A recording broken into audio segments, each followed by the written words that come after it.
I'm heading back to the library, and these are the three books that I'm returning.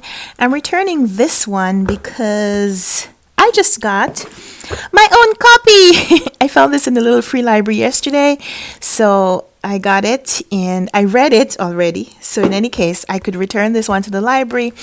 I read this one at the end of October and I loved it. I think I need to make a video, but I'm still going to return the book. And this one, because I'm going to re request it, I'm going to be buddy reading this one in December with Heidi and Patrice and maybe Doris. So excited. So I'm taking it back to the library for now. These are the three books that are going in, and stay tuned for what I take out.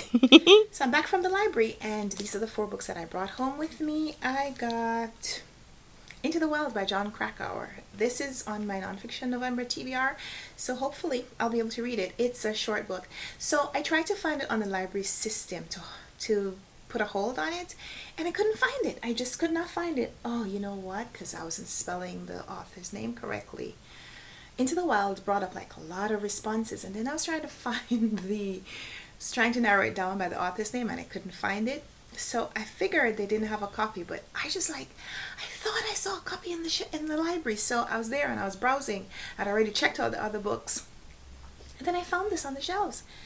And so that's really exciting. This is a man who walks to Alaska, hitchhikes to Alaska, not walks. He hitchhikes Alaska and walks alone in the wilderness north of Mount McKinley.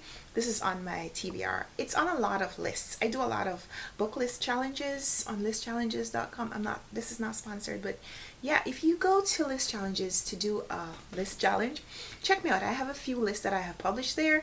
My username is RunwrightReads, just like this channel. So yeah, this is on my nonfiction November TBR, and apparently also brought home a leaf.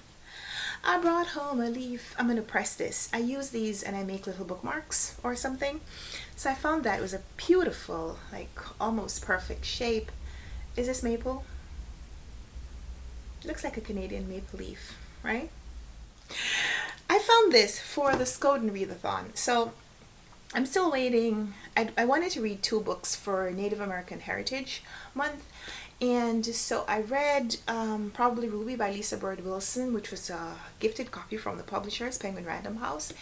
And I'm waiting on a copy of The Night Watchman by Louise Erdrich. But I don't know if that's going to come in time. So I went and they had this display of Native American literature. So I picked this one up. This is called Calling for a Blanket Dance by Oscar Hokia. I hope I'm pronouncing that correctly. I love this cover. I think it's very, very interesting. Like, look at that dollar bill crumpled in his head. So yeah, this one is about a man whose family is part Mexican, part Native American, is determined to hold on, well, the family is determined to hold on to their community despite obstacles everywhere they turn. The father is injured at the hands of border police when he goes to visit family in Mexico. Mother struggles to keep both her job and care for her husband. And the young boy is lost and angry at all that he doesn't understand. The world that seems to undermine his sense of safety. So yeah, this is for Native American Heritage Awareness and Appreciation Month, also known as the Skoden Readathon here on YouTube. I got this. I probably should have bought this, but I got a copy from the library. In the interim, I want to read it this month. I saw Heidi. Is it Heidi talked about this? Heidi from My Reading Life, I think, mentioned this book recently. But yeah, Weird Things Customers Say in Bookstores by Jen Campbell. Here's this man says, do you have any books by Jane Eyre? A simple Twitter question posted by John Cleese. What is your biggest pet peeve? Inspired Jen Campbell to start a blog collecting all the ridiculous conversations overheard in her bookstore. I love Jen's channel. Jen Campbell, I'll link her down below so you can go check her out. She's a fantastic YouTuber, but also she's an author. She's published several books now, and this is one of them. And I don't think I've read any of her books before. She writes some fantasy. So I'm going to start with her nonfiction. And then I also got The Magician's Nephew by C.S. Lewis. I had requested this from the library. I'd requested this as a reserve before I read The Lion, the Witch, and the Wardrobe and published my review video. It's not really a review, it's more of a reaction. So this is the prequel to the Narnia series. It was written, I think, after or way into the rest of the series, but it is structured chronologically so that this precedes The Lion, the Witch, and the Wardrobe. My daughter's up, so I'm gonna have to go. So yeah, I'm not sure if I'm gonna read this, is what I'm saying. So I think I'm gonna read them in publication order. We'll see how that goes. But I did get this from the library, so I have some time to decide if I want to read it or not. So these are the 4 books that I took home with me. So yeah, let me know what books you've taken home from the library recently.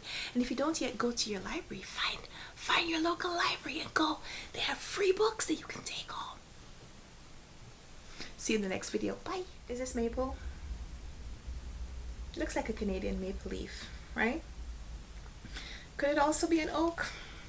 I feel like I shouldn't admit that on camera that I don't know, but I know what oak leaves look like because we have an oak tree in our yard.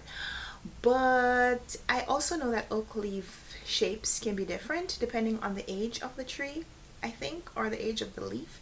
I don't know. And I feel like that's an oak leaf too, but I could be wrong. I could be really, really wrong, and then maybe I'll just delete this clip.